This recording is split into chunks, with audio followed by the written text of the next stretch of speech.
Bueno, el presente video tiene la finalidad de explicar la razón de por qué aparecen o por qué hay plagas en los agroecosistemas.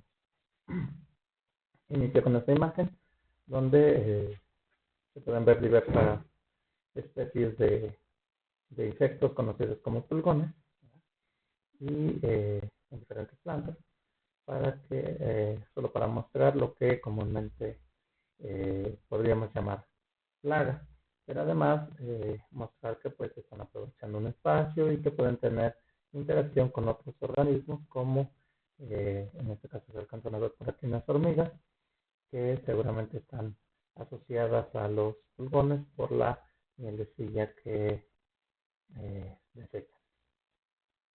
También se observan aquí algunos estadios diferentes de los pulgones. Por ejemplo, aquí observamos unos alados, ¿verdad? Y aquí observamos unos que son finales de una misma especie.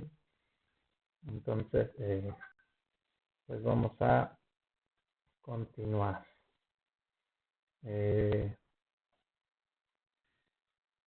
Bueno, para explicar esto de por qué hay plagas en los agroecosistemas, debemos de partir de mencionar que el concepto de plaga no es un concepto ecológico, es un concepto que tiene que ver con lo que sucede con los humanos o con lo que los humanos pensamos obtener de un sistema, de un agroecosistema. Entonces, cuando los organismos nos causan algún daño, algún perjuicio económico, o en algunos casos podríamos hablar de salud, entonces estamos hablando de una plaga. De otra manera, no es considerado de esta manera. Según este autor, dice especies de artrópodos citófagos presentes en un sistema agrícola que son capaces de desarrollar poblaciones abundantes y causar daños a los cultivos, disminuyendo su producción o deteriorando la calidad del producto, con el consiguiente perjuicio económico. Cuando hablamos también de plagas, pues observamos diferentes niveles, ¿verdad? Esto que está aquí abajo, esta línea punteada, le llamamos punto de equilibrio, que es donde debería de estar la plaga, la población de la plaga de manera natural, o del insecto que se podría convertir en plaga, así debería de estar de manera natural, oscilando sobre esta línea. Pero por muchas situaciones podría ser que la población de la plaga se dispare, ¿verdad? Y cuando se dispara pudiera llegar a un umbral, ¿verdad? En el que ya nos va a generar este umbral de daño. Es un nivel en el que nosotros tendríamos que actuar para evitar llegar a el nivel de daño económico, que es aquí arriba, en una línea mucho más tenue. Entonces, estos son conceptos básicos de cuando uno habla de las plagas, ¿verdad? Conocer los diferentes niveles en los que podría estar la población de la plaga.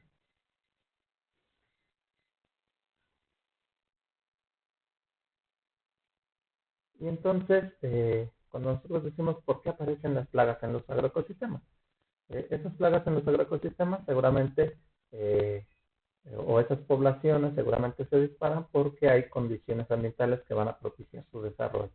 En la imagen que aparece del lado izquierdo, ¿verdad? Se observa un monocultivo, ¿verdad? de X cultivo, ¿verdad? Y se está simplificando aún más porque cuando aparecen algunos problemas, pues aquí se observa una máquina aplicando algún plaguicida seguramente, ¿verdad? Y de esa manera pues eliminó todo lo que me pudiera estar interfiriendo con el cultivo que me interesa. Entonces, entre más sencillo sea el sistema, pues seguramente toda esta concentración de recursos y todo lo que sucede aquí va a hacer que las plagas sigan apareciendo.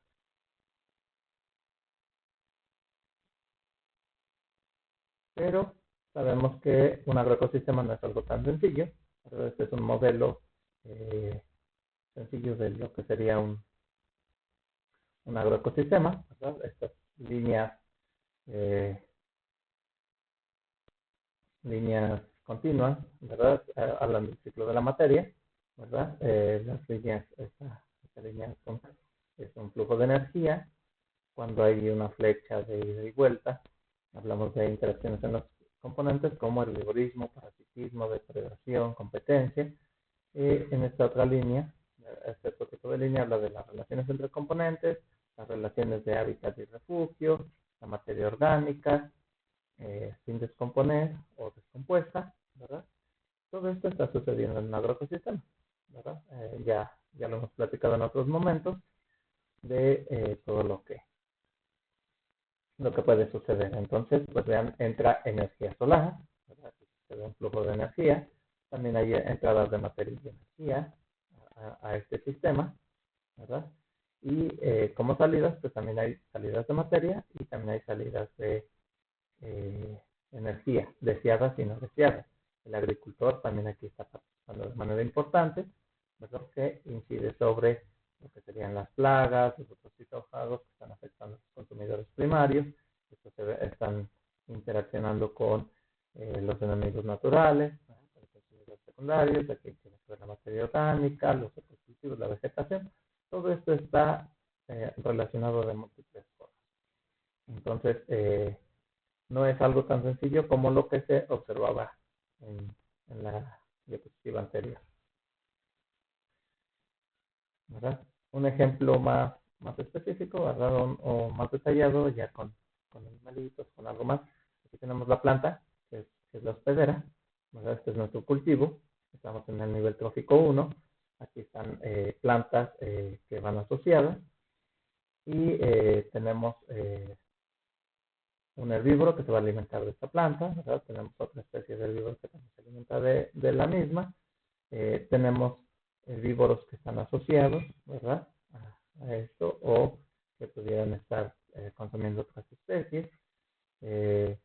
Estos herbívoros pues también están relacionados, ¿verdad? Especie 1, especie 2. Ya estamos en este nivel trófico de los herbívoros, pero estos herbívoros pues son afectados en el nivel trófico 3 por los parasitoides o los depredadores. Y los depredadores, de la misma manera, en el nivel trófico 4 pudieran estar consumiendo los parasitoides, pudieran estar consumiendo los herbívoros, ¿verdad? Y también pudieran estar los parasitoides siendo afectados por hiperparasitoides, ¿verdad? Parasitoides de los parasitoides.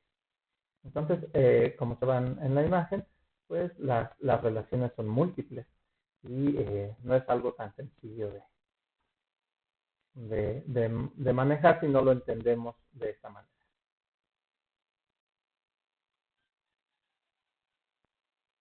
Entonces, desde el enfoque agroecológico, en lugar de responder la pregunta de cómo controlo el insecto X o Y, ¿verdad? Cómo controlo la plaga una vez que ha aparecido, la pregunta que es la pregunta central del enfoque que viene de la Revolución Verde, más bien se trataría de responder una pregunta que sería ¿por qué aparecen las plagas? Y ese por qué aparecen las plagas nos va a llevar a actuar para evitar que aparezcan estas plagas. Y entonces, pues podemos tener diferentes hipótesis de la aparición de plagas. Bueno, esta no es una hipótesis, pero les pongo esta imagen de las pirámides de Egipto y por ahí se alcanza a ver una plaga de langostas que es mencionada en la Biblia católica. Y bueno, ahí tendrán todas sus explicaciones de por qué hay esas langostas. Es algo que solamente lo puse como para pensar en cuáles son las explicaciones que tenemos de por qué aparecen estas plagas en los agroecosistemas. Y entonces, aquí les estoy poniendo dos hipótesis. Hay una hipótesis que habla de la concentración de recursos, y una hipótesis del enemigo natural. La hipótesis de la concentración de recursos va a decir que como tenemos muchísimos recursos, seguramente alguien los va a aprovechar, ¿no? Entonces, la plaga va a llegar porque tiene alimento, tiene refugio y tiene guardería, ¿no? O sea, normalmente un insecto va a llegar a algún sitio buscando esas tres cosas, ¿no? Alimento, refugio y donde criar a sus descendientes. Entonces, por cualquiera de esas dos razones, podría estar llegando a un lugar que tenga esas condiciones que requiere. La otra hipótesis, la del enemigo natural, que dice que tenemos nosotros un organismo que en ausencia de quien lo controle, pues va a explotar la población. La población va a empezar a crecer de manera importante y se va a volver un problema. Entonces, aquí están invertidas, ¿verdad? En esta parte de abajo tenemos una plantación de girasol, únicamente girasol por todos lados, y seguramente pues algún organismo que quiera aprovechar el girasol, pues aquí estaría feliz, ¿no? Porque tiene todas las condiciones para desarrollarse, dejar sus hijos y hacer todo. Entonces aquí se va a desarrollar y seguramente aquí va a haber problemas de plagas y se van a tener que estar controlando con sustancias que maten a estos organismos para mantener este sistema simplificado. En la parte de arriba tenemos un sistema complejo, ¿verdad? Se observa mucha biodiversidad y seguramente aquí hay muchísimos enemigos naturales que están afectando o que están incidiendo para que no explote la población del organismo que podríamos considerar plaga, ¿verdad? También se tienen clasificados diferentes mecanismos, ¿verdad? Mecanismos eh, que influyen en que se desarrolle una plaga y normalmente nosotros los tenemos conocidos como dos, ¿no? Los bottom-up y top-down, que serían el mecanismo desde abajo y el mecanismo hacia arriba. Desde abajo sería todo lo que tiene que ver con los productores, el flujo de materia y de energía de los productores hacia los consumidores primarios. Entonces, si yo tengo un monocultivo, si tengo vegetación espontánea, ¿cómo están las condiciones? Esa primera hipótesis que tiene que ver con la concentración de recursos, pues estaríamos hablando de estos mecanismos bottom. Y los otros mecanismos desde arriba, ¿verdad? Que serían los enemigos naturales, los consumidores, ¿verdad? Consumidores secundarios. Y entonces, por ejemplo, aquí observan una catarina, ahí de Vastica de San Antonio, una especie de avistica, seguramente parasitoides, y una araña, ¿no? que podría estar consumiendo a cualquiera de estos. Entonces, tenemos estos dos mecanismos que seguramente actúan de manera paralela e incluso pueden ser sumativos, ¿verdad? De manera aditiva y que estarían influyendo para que estos se vuelvan una plaga o se mantengan en poblaciones reducidas.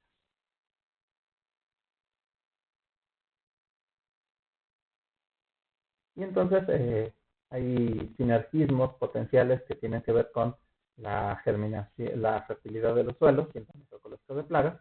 Entonces aquí estamos hablando de estos mecanismos desde abajo, ¿verdad? Que tienen que ver con la diversidad de cultivos, las prácticas culturales. Bueno, aquí estamos hablando de estos sinergismos, ¿no? La fertilidad del suelo es la parte de arriba, de fertilizantes, cultivos de cobertura, abonos verdes, mulch, compost, rotaciones, todo esto influiría en que no haya esa concentración de recursos, que cambien esas condiciones y el mejoramiento de la regulación de las plagas, pues eso ya tendría que ver con las prácticas, ¿no? Desde la diversidad de cultivos, las prácticas culturales, el control biológico, modificar el hábitat, ¿verdad? Para que no sea adecuada. Entonces, esto puede tener sinergismos, estos dos, el manejo del suelo y el manejo de la regulación de las plagas, para tener de esa manera un agroecosistema sano.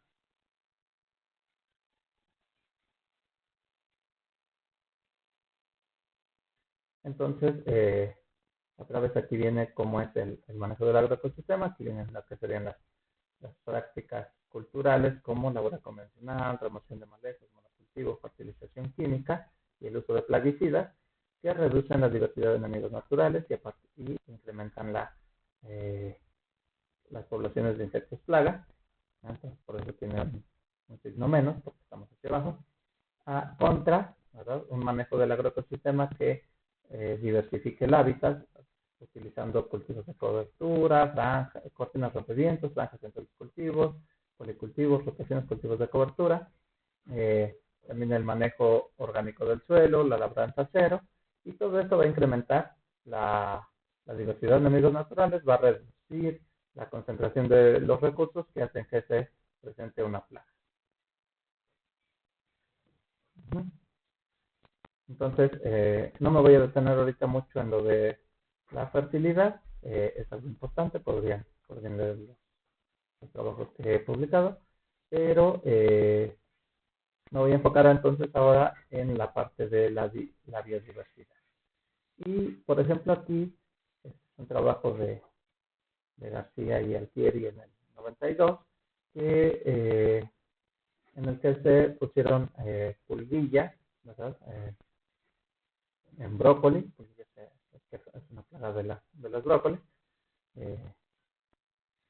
filotreta, me parece que sí. Entonces,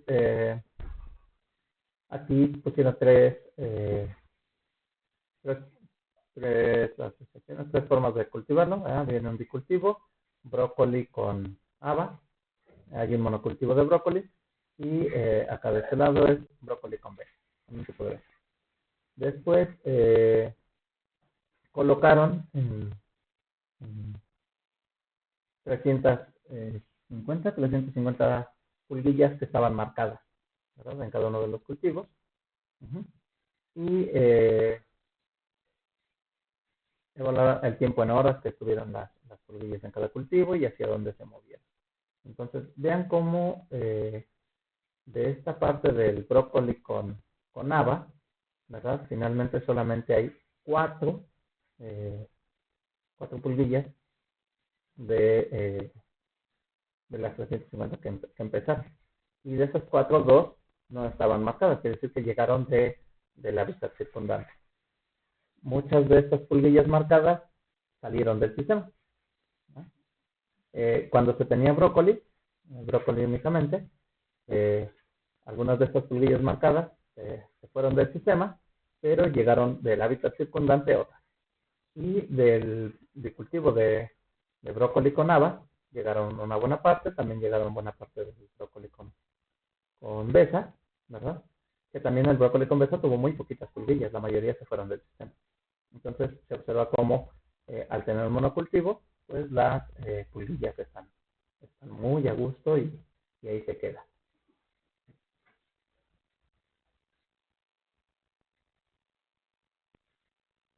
Este es otro ejemplo, ¿verdad? De los insectos, las comunidades de plantas e insectos depredadores en los márgenes alrededor de la finca, ¿verdad? Entonces, también esto nos muestra cómo el tener cultivos alrededor, pues también influye en que podamos tener enemigos naturales. El aumento de la diversidad dice a nivel de paisaje, la fauna del suelo, la fauna edáfica, responde a características de la vegetación como es estructura y densidad, así como en la composición del mantillo, la disponibilidad de presas y el tipo de calidad del suelo. El tipo y calidad del suelo. Entonces, toda esta investigación, aquí está la cita por si les interesa verlo con más detalle. Y bueno, en este otro trabajo dice y muestra ejemplos de cultivos múltiples, de incrementar la diversidad de los cultivos que efectivamente han reducido la incidencia de plagas y enfermedades. Por ejemplo, aquí hablamos de frijol intercalado con trigo, que reduce el daño de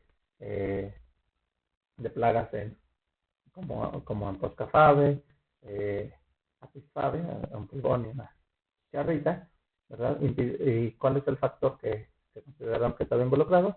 El impedimento del comportamiento de búsqueda para la distinción de estos áfidos, de los áfidos. Si cultivamos brasicas y frijoles, se regula el pulgón de la Brevictorina brassicae, que es el pulgón de la pulgón ceniciento de las brasicas, de la col. Porque hay mayor retrogradación y hay una interrupción de la apiposición. Si sembramos col intercalado con trébol rojo y trébol blanco, lo mismo, otra vez no hay mucha pulga saltona y tampoco hay daño de este pulgón en, en las coles, ¿verdad? Dice aquí reducción de los trampas de apariencia vegetal y aumento del control biológico. Y sembramos tajam, que son es una especie de igual de leguminosa con judías rojas y negras. Ahí se puede controlar el minador de la vaina y algunos membrácidos, porque retrasan la colonización de estos herbívoros. Yuca con frijol, aquí las plagas, cambio del vigor de la planta, incremento de la abundancia de reguladores biológicos. Coliflor sembrado en franjas de canola o caléndula, como cultivo trampa, y controla esta plaga.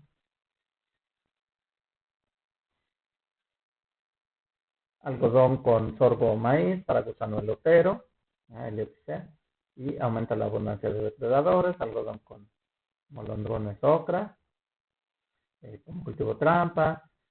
Se pueden observar todos estos factores, ¿verdad? Prevención de la migración, sincronía de la relación entre plagas y reguladores naturales, aumento de la abundancia de depredadores, en este caso, interferencia del movimiento y tiempo de permanencia en la planta hospedera. Acalima habitata es como un tipo de tortuguilla rayada, me parece. Aquí en este caso Apis crasívora, ¿verdad? Cultivo de cacahuate con ayocote, y estos se atrapan en los tricomas del frijol, entonces ya no dañan el cacahuate. Menor causa de disposición, cultivo trampa, interferencia en la dispersión, en estos casos, ¿no? Melón con trigo, avena con ayocote. Y así podríamos seguir hablando, ¿no? El incremento de la población de parasitoides, en este caso de melocotón con fresas, dice aquí. Cacahuate con maíz, ¿verdad? Para el barrenador del tallo de maíz, porque hay más arañas cuando se siembra cacahuate con maíz. Ajonjolí con maíz o con sorgo. La sombra proporcionada por el cultivo asociado es más alta, y entonces eso ayuda a controlar esta plaga, a regular esta plaga, perdón. Ajonjolí con algodón, otra vez hay más insectos benéficos como cultivo trampa. Soya con frijol, como cultivo trampa para conchola del frijol. Franjas de calabaza con maíz ayudan contra Acalima TMA y Diabrótica balteata, ¿verdad? Porque aumentan la dispersión causando ausencia de plantas hospederas a la zona maíz e interfiere con los movimientos de vuelo por los tallos del maíz. Entonces, de esta manera se podría controlar. Bien, hay algunos otros ejemplos: tabaco con tomate, tomate con col, maíz con frijol para gusano cogollero, y maíz con frijol y calabaza, lo que normalmente hacemos en México del cultivo milpa, del cultivo de milpa, ¿verdad? Y hay mayor porcentaje de parasitismo. De esa manera se regula gusano cogollero y por la presencia de un parasitoide. Este es otro trabajo, ¿verdad? Citado en Gutiérrez, 2008, dice mecanismos que explicarían la reducción de plagas en los policultivos. Entonces, vean, aquí hay uno que dice camuflaje. Una planta hospedero puede protegerse de insectos plagas gracias a la presencia de otras plantas que están poniendo sobre ellas. Camuflaje de plántulas de frijol por rastrojo de arroz para la mosca de frijol. Otro factor pudiera ser el fondo del cultivo. Ciertas plagas prefieren un cultivo que tenga un trasfondo de un color y o textura determinada. Y entonces los pulgones, los escarabajos y el rate, que es mariposita blanca de la col, son atraídos a un cultivo de col con un fondo de suelo desnudo, más que a un suelo con fondo de maleza. Entonces, la presencia de arbences hace que no tan fácil se acerquen estas plagas. Interferencia en el comportamiento y búsqueda del hospedero. En este caso dice escondite o dilución del estímulo atrayente. Explicación: la presencia de plantas no hospederas pueden esconder o diluir el estímulo atrayente de las plantas hospederas, provocando y alterando los procesos de alimentación y reproducción. Esto se ha observado en Filetreta crucífera, un tipo de pulguilla. También hay repelencia del estímulo químico. Los olores aromáticos de algunas plantas interfieren en la dinámica y búsqueda del hospedero. Esto también es común cuando se cultivan plantas que tienen olores fuertes junto con cultivos. Es algo que se hace comúnmente en la agricultura orgánica, sembrar plantas olorosas. Ahí dice, los pastos de la orilla repelen a los que favorecen frijoles. Las poblaciones de Plutela gilostela se ven repelidos por cultivos de coltomate. Plutela gilostela es la palomilla dorso diamante de la col, que afecta a la familia de la col. También se puede interferir el desarrollo y supervivencia de la población por barreras mecánicas. Todo cultivo asociado bloquea la dispersión de los herbívoros. Se tiene que dispersar y eso se ve afectado. Esta dispersión restringida también puede resultar en combinar componentes resistentes y susceptibles de un cultivo con otros no hospederos. La carencia del estímulo, la presencia de plantas hospederas y no hospederas disuasivas en un predio afecta la colonización también de los herbívoros. Si un herbívoro aterriza en una planta no hospedera, abandonará el predio más rápidamente que si lo hace en una planta hospedera. Si lo hace en una planta hospedera, más bien se va a quedar. La otra sería interferencia en el desarrollo y supervivencia de la población todavía. La influencia microclimática en un sistema cultivado intercaladamente. Los aspectos favorables del microclima se encuentran altamente fraccionados, por lo cual los insectos tienen más dificultades para encontrar y permanecer en los microhábitats apropiados. La sombra que proviene de follajes más verdes puede afectar la fuente de alimentación de algunos insectos o aumentar la humedad relativa, la que puede favorecer hongos y patógenos. Y influencias bióticas. Las mezclas de cultivos incrementan complejos reguladores de reguladores biológicos naturales. Bueno, ya nada más como preguntas de reflexión. Estas preguntas están en el libro de agroecología de Sarabón. ¿Por qué algunas especies de artrópodos fitófagos se convierten en plagas en los agroecosistemas? ¿Cómo se aborda la problemática desde un enfoque convencional y desde un enfoque agroecológico? Hay que señalar diferencias. ¿Es correcto usar el mismo umbral de daño económico para una plaga cuando se controla con un insecticida químico que cuando se controla por un enemigo natural? ¿Por qué? ¿En qué factores naturales basan los mecanismos de control denominados bottom-up y top-down? ¿Qué prácticas de manejo se asocian con el crecimiento de plantas sanas y cuáles no? ¿Qué tipo de control biológico clásico, neoclásico por conservación le parece más apropiado en la agricultura sustentable? Habría que revisar eso si no lo conocen. Un depredador de la plaga araña roja es muy frecuente en cultivos de frutillas. Este depredador se alimenta también de polen y ninfas de trix.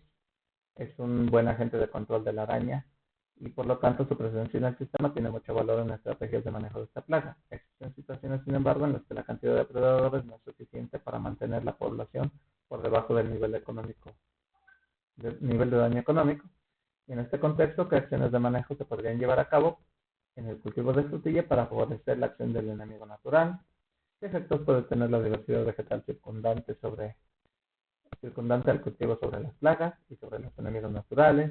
¿Qué influencia puede tener la biodiversidad a nivel de paisaje en el éxito del manejo ecológico de plagas a nivel finca? Ahí pusimos algunos ejemplos. ¿Cuáles son los inconvenientes que usted puede identificar en el uso de plantas transgénicas para el control de plagas? ¿Qué estrategias de manejo top-down y bottom-up le parecen apropiadas para trabajar un manejo sustentable de plagas? Y bueno, con esas preguntas de reflexión se podría terminar. Espero que les sirva y pues suscríbanse y denle manita arriba.